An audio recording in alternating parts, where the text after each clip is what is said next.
A partir desse momento, estaremos transmitindo para a comunidade espírita de Ponte Nova e região.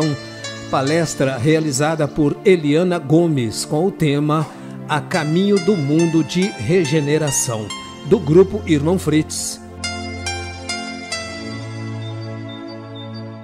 Olá, que Jesus nos abençoe e que este estudo nos seja esclarecedor. Que possamos ficar um pouco mais conscientes da necessidade de trabalharmos nossa evolução para que possamos alcançar mundos mais felizes.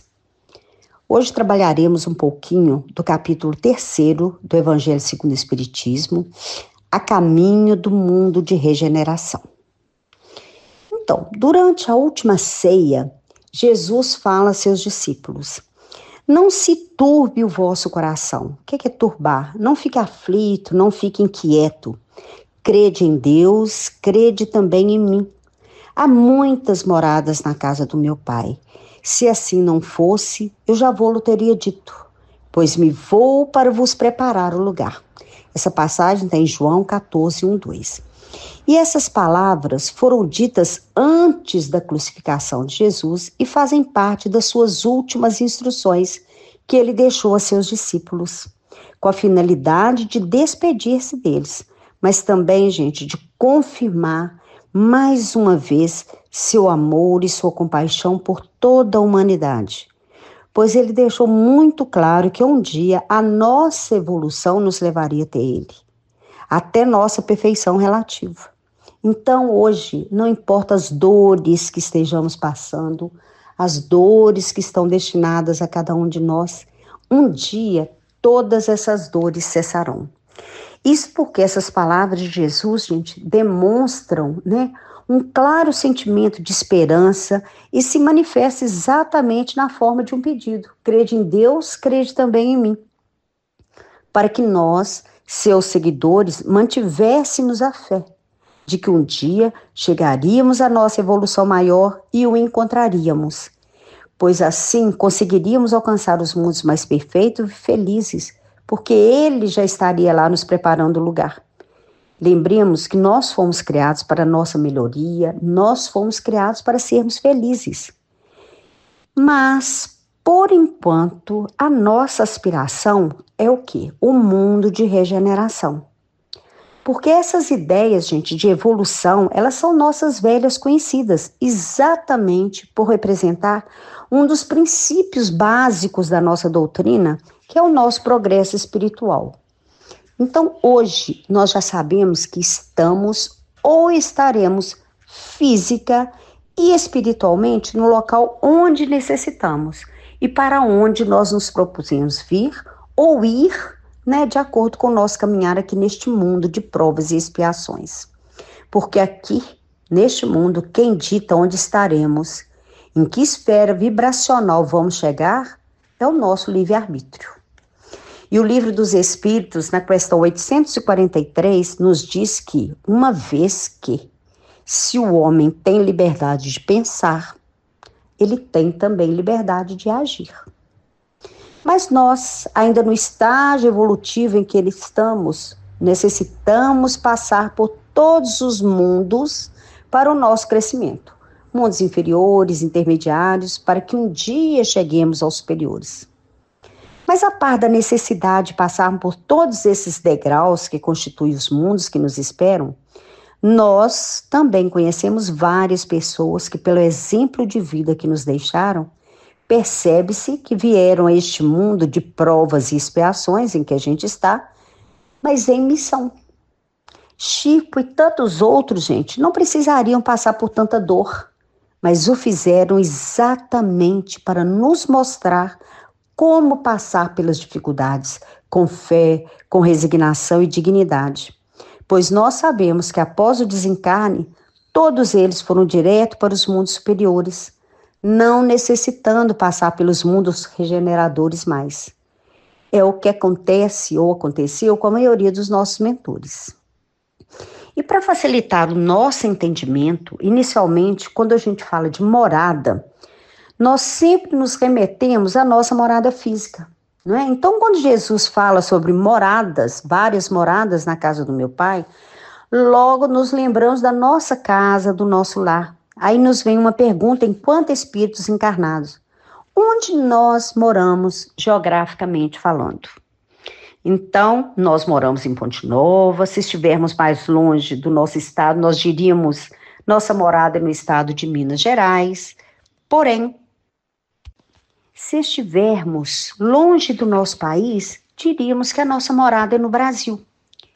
E, finalmente, se nos fosse permitido viajar para fora do nosso planeta, se estivéssemos em um filme de ficção científica, diríamos que moramos na Terra, o enorme planeta azul. E aí, somente a título de esclarecimento, a Terra é um dos 8 planetas do sistema solar, naquela galáxia conhecida, né, que todo mundo sabe, chamada Via Láctea.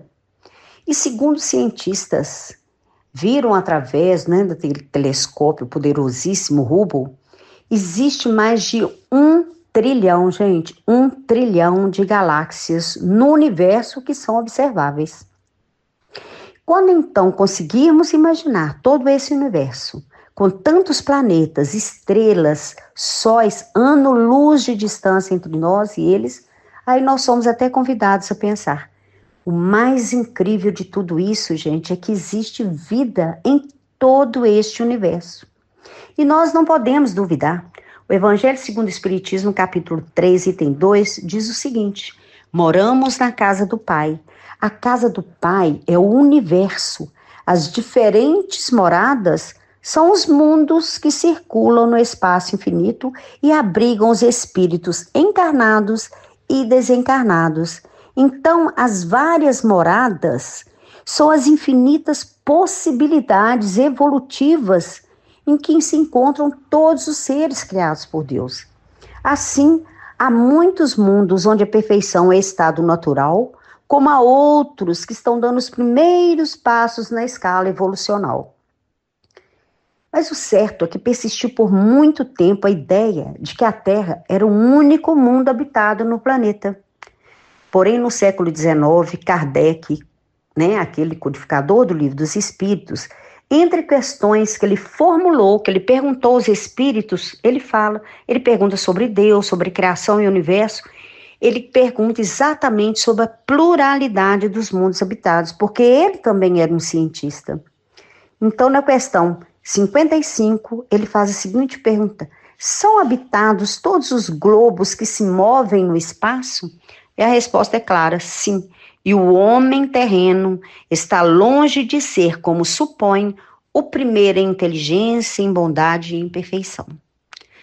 Mas há homens que têm um espírito muito fortes, né? E que se imaginam pertencer somente a esse pequenino globo, o privilégio de conter seres racionais. Isso é fruto de orgulho e de vaidade, porque julgam, né, que Deus criou o universo somente para eles. Ledo engano. No livro Céu e Inferno também confirma a máxima de Kardec, no capítulo 3, item 15. Diz o seguinte: por toda parte há, pois, vida e movimento. Não há um recanto do infinito que não esteja povoado, nenhuma região que não seja incessantemente percorrida por inúmeras legiões de seres radiosos. E Kardec ainda nos diz mais, que acreditar que só haja vida no planeta em que nós habitamos seria simplesmente duvidar da sabedoria de Deus, que não fez coisa alguma inútil. Mas aí, gente, quando a gente pensa nisso tudo, resta-nos uma pergunta: qual o nosso tamanho diante disso tudo? Então, dada a dimensão infinita de tudo isso, essa enormidade de mundos que a ciência confirmou a existência, os espíritos também, percebemos o quão pequenos nós somos ainda, pois nós só conseguimos, via de regra, pensar em termos de terra, em termos deste plano, mas Deus nos criou-nos com uma finalidade muito maior. Criou-nos para estar constantemente ligados a Ele, para a nossa maior missão aqui enquanto encarnados, que é trabalharmos nosso crescimento espiritual através do entendimento da grandeza da sua criação. Afinal, estamos aqui rumo aos mundos de regeneração. Mais adiante, diante da dificuldade do nosso entendimento para conseguirmos tudo isso, ele nos fala da misericórdia divina que deixou-nos a maior ferramenta capaz de capacitar-nos para essa tarefa. Estar em sintonia com o Pai, entendendo a grandeza do trabalho de bem. E sabe qual é essa ferramenta? São as religiões.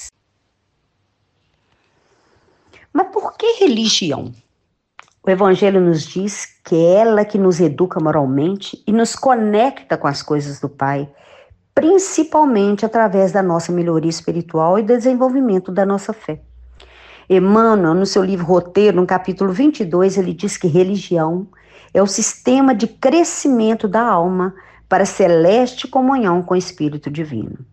Assim, o motivo da religião em nossas vidas, gente, é conduzir atitudes, sentimentos, nos amparar nas horas de crise, ensinando-nos a observar e raciocinar. Nos dar entendimento e resignação diante da dor, nos imunizar contra a revolta e demonstrar a nossa necessidade de renovação. Mas no estágio evolutivo em que nos encontramos, nós ainda não percebemos, ainda a grandeza e o alcance desse conceito, porque nós nos separamos. Nós somos intolerantes com aqueles que não professam a mesma fé que a gente, a mesma doutrina, o mesmo pensamento ideológico e político. Nós nos separamos até por causa de time de futebol. Não entendemos ainda que o nosso destino, quando do nosso desencarne, está diretamente ligado ao nosso comportamento enquanto encarnado. Por isso que a religião é esse sistema de crescimento de alma, a religião é o nosso suporte, porque é ela que nos fará acreditar na continuidade da nossa vida, na nossa imortalidade e vai nos colocar em mundos melhores em relação ao que habitamos neste momento. Então a religião, independente de credo, olha que coisa linda, é importante porque ela não nos ensina a ser melhor do que os outros, mas nos ensina a sermos melhores para os outros. Porque nós somos ainda tribais. Isso significa que nos unimos pelas semelhanças e discriminando os diferentes. Por isso a nossa pequenez ainda diante da grandeza da criação universal. Porque se pararmos para pensar em quantos irmãos nós temos entre as galáxias, vamos ver quão pequeno fica o nosso comportamento. Quando a gente lembra dessa imensidão de mundos habitados, todos criados pelo mesmo poder, pelo mesmo Pai, com a mesma destinação que é evoluir sempre. Então o convite é: precisamos crescer. Crescer e amadurecer e perceber que Deus fala conosco através de suas obras, e a maior obra de Deus somos nós mesmos, porque o universo é infinito, mas nós somos criaturas imortais. Por isso precisamos nos reaproximarmos. A grande maioria de nós, gente, só pensa na finitude dessa vida. Só nos preocupamos quanto vivemos, quanto ainda temos para viver. Não lembramos das sábias palavras de Santo Agostinho que nós não morremos, só mudamos de plano. E aí, nós como espíritas, já com conhecimento da reencarnação, já sabemos e cremos que fazemos parte de tudo isso aí fora. Nós somos viajantes do tempo, somos moradores do universo, somos herdeiros de um poder infinito. E para isso, nós precisamos urgentemente, enquanto é tempo, trabalharmos a nossa espiritualização. Trabalharmos incessantemente para que possamos entender a devida importância que devemos dar às coisas da matéria, que sabemos serem passageiras, e investir tudo nas coisas espirituais que sabemos são eternas. Trabalhar a fraternidade e entender que temos que trabalhar o amor sem condições, aquele amor que transcende as coisas da terra, as coisas do plano material. Lembrando então, quando em um mundo nós alcançarmos um grau de adiantamento que este mundo comporta, quando do nosso reencarne passaremos para outro mais adiantado, da escala evolucional do Evangelho. Como estamos num mundo de provas e expiações, o próximo seria um mundo de regeneração. E assim por diante, até que um dia, quem sabe, possamos chegar aos mundos felizes, cumprindo a promessa de Jesus, de que Ele iria nos preparar o lugar e nós o encontraríamos. Então, neste capítulo do Evangelho, inspirado nos ensinamentos dos Espíritos, que eles nos esclarecem, então, sobre as diferentes categorias de mundos habitados. Isso dá sentido à grande diversidade de mundos criados por Deus. Nós temos os mundos inferiores, por onde nós já passamos. Lá, a existência é toda material. Reinam somente as paixões, a vida moral é quase nula e não se tem noção do que é justo ou injusto. A lei predominante é a força bruta. Estamos hoje num mundo intermediário, onde misturam-se o bem e o mal, predominando um ao outro. No caso da Terra, neste momento em que vivemos, ainda de transição planetária, estamos no mundo intermediário, mas mundo de provas e expiações, onde predomina o mal. E ainda vemos o homem de braços dados, com tanta miséria, tantos vícios e tanta imperfeição moral. Daí a necessidade desse trabalho árduo para a nossa renovação. E dentro dos mundos intermediários, nós temos aquele que nós já aspiramos, que são os mundos regeneradores, que são os mundos que servem de transição entre o mundo de expiação e prova para os mundos felizes, onde o bem superará em muito mal. Nesses mundos, a felicidade dos espíritos extrapola em tudo o que compreendemos do nosso planeta. Depois deles, teremos os mundos felizes. Assim, hoje, gente, o convite é que sejamos bem-vindos ao mundo de regeneração. Numa mensagem de Bezerra de Menezes, traduzido pelo médium Divaldo Franco, ele nos diz o seguinte, que nós sejamos aqueles espíritos espíritas que demonstremos a grandeza do amor de Jesus em nossas vidas, que outros reclamem, que outros se queixem, que outros disputem, mas que nós guardemos na alma o compromisso de amar e amar sempre, trazendo Jesus de volta com toda a grandeza daqueles dias que vão longe e que estão muito perto. E para que possamos chegar lá, precisamos fazer a nossa parte que já foi regiamente ensinada. Basta que matemos o homem velho que ainda existe em nós, basta que nos esforcemos para domar nossas más inclinações. Aí poderemos alcançar um mundo de regeneração que certamente nós esperamos e queremos alcançar.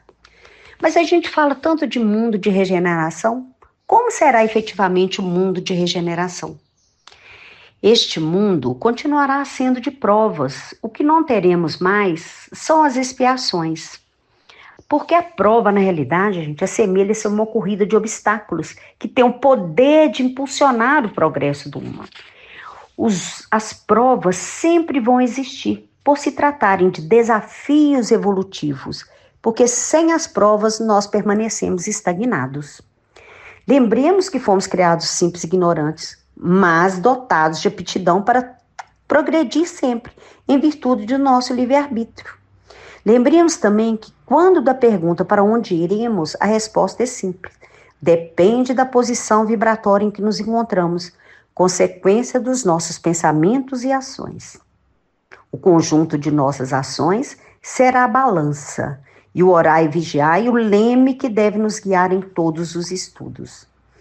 E nós, o que temos feito para melhorar o nosso caminho rumo ao mundo de regeneração? No mundo de regeneração, saberemos que teremos falhas, mas estaremos sempre prontos a corrigi-las. Não teremos os grandes problemas de desonestidade que temos hoje. Muros não serão erigidos. Nós teremos menos leis, porque todas que existirem serão cumpridas. Acreditaremos na imortalidade da alma. Doenças serão erradicadas, viveremos saudáveis e sustentáveis. O meio ambiente será respeitado em sua plenitude. Teremos mais poderes mentais, assim como os grandes médiuns que já comunicam, com os espíritos de luz. Nossa consciência será muito mais expandida, compreenderemos melhor nosso papel na criação. Compreenderemos que Jesus quis nos dizer com amar a Deus e a nossos irmãos. O desapego será inerente a todo ser humano. As relações familiares serão sem conflitos, baseadas somente no amor. O conceito de educação será muito mais amplo e restrito. Nossos dois grandes defeitos, o orgulho e o egoísmo, irão nos acompanhar ainda por muito tempo, mas não seremos mais dominados por eles. E teremos a perfeita noção de que a reencarnação é uma oportunidade de superarmos gradativamente essas duas características por se tratarem de desafios evolutivos. Veremos e viveremos tudo isso e muito mais. E viver num mundo desses, nessas condições, não é muito tentador? Não nos faz convictos de que nós precisamos crescer espiritualmente diariamente? Por isso, precisamos promover em nós a mudança que queremos ver no mundo, porque só teremos a Terra regenerada se começarmos nossa mudança hoje, agora. Muito obrigada a essa rádio que nos oportuniza levar a palavra de Jesus a todos que queiram ouvir. Até já.